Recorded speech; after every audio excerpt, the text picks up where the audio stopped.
Ho, ho, ho, ho, ho. You want a story? I'll give you a story. I know it's only been like a week and a half, maybe 2 weeks since my last story, but it feels like it's been years. How y'all been? How you doing? Tom? I see you, man. How's the wife? Awkward humor, trying to be funny. Let's get on with what you clicked the video for. Now, this is something that happened to Bree and myself on one of our incredibly not at all regular trips to the Colorado Incline. You see, back when we lived in Colorado, it was something we enjoyed doing from time to time. We meant to make it more of a regular thing because it's a fan-fucking-tastic workout. But knowing Bree and I, we're just too damn lazy. Believe me, Taylor can confirm that. He goes all the time.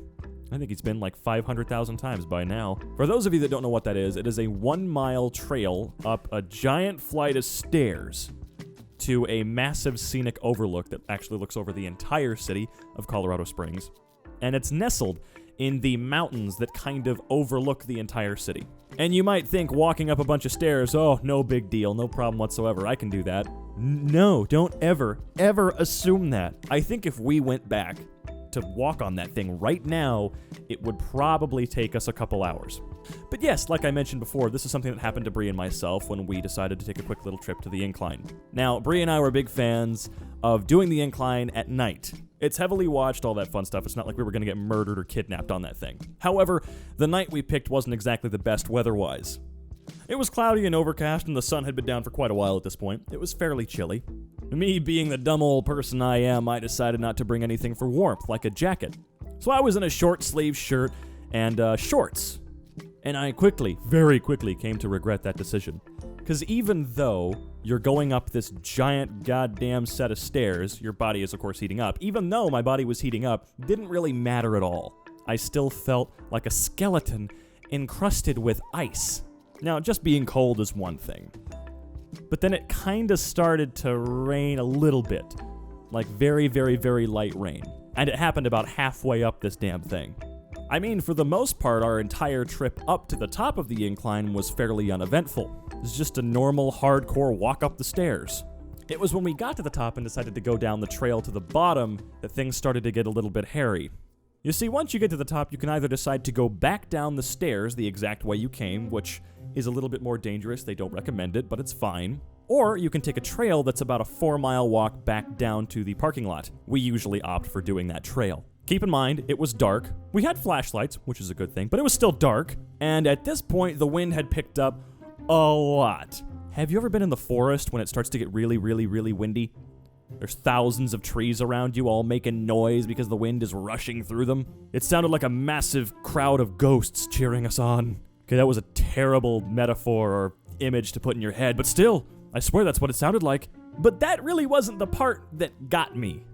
See, it had started to sprinkle some rain again. Now, luckily, most of the trail is actually enclosed in the trees, so you're usually a little bit more safe from the rain and the wind. However, there is a large part of the trail that's just a big field, where you're kind of just exposed to the elements. This is when the rain decided to come down really, really hard.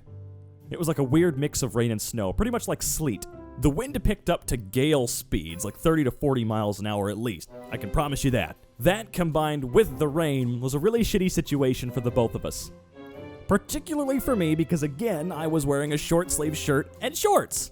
I've dealt with a lot of occurrences of incredibly inclement weather, but I've never been on the side of a fucking mountain in the woods with barely anything to cover me. It actually got so intense that Bree and I had to literally backtrack on the trail for a few feet and find a giant rock to hide behind. We sat down behind this rock as the rain and wind was just hammering the other side of it, and we had to sit there for probably 15 minutes before the shit stopped. Luckily, that was about as bad as it got, and once that stopped, we continued down the trail. If it hadn't subsided, we probably would have been in some serious trouble and actually had to call somebody because it was pretty hefty shit. Luckily, though, that was not the case, and we were able to make it back down safely. Well, I mean, not 100% safely. I did slip a couple of times on the mud. Anyway, not the point, though. We're alive. We did not die on that incline trip, but it was a terrifying incline trip at that. Because, of course, it was one of those occurrences where we really were the only people on the trail at that exact moment in time.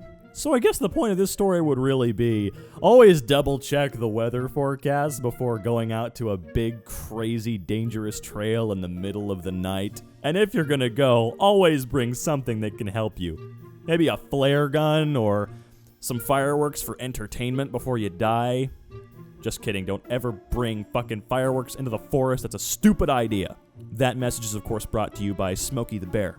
After all, only I can prevent wildfires. It's my job, people. Just doing my job. And with that, we have come to the end of today's story. Always remember, if you even somewhat enjoyed the video, consider dropping a like, and if you really liked the video, then consider subscribing. And until the next time I think of some crazy event that I can exploit for views, I will be seeing you. Why did I choose the accent?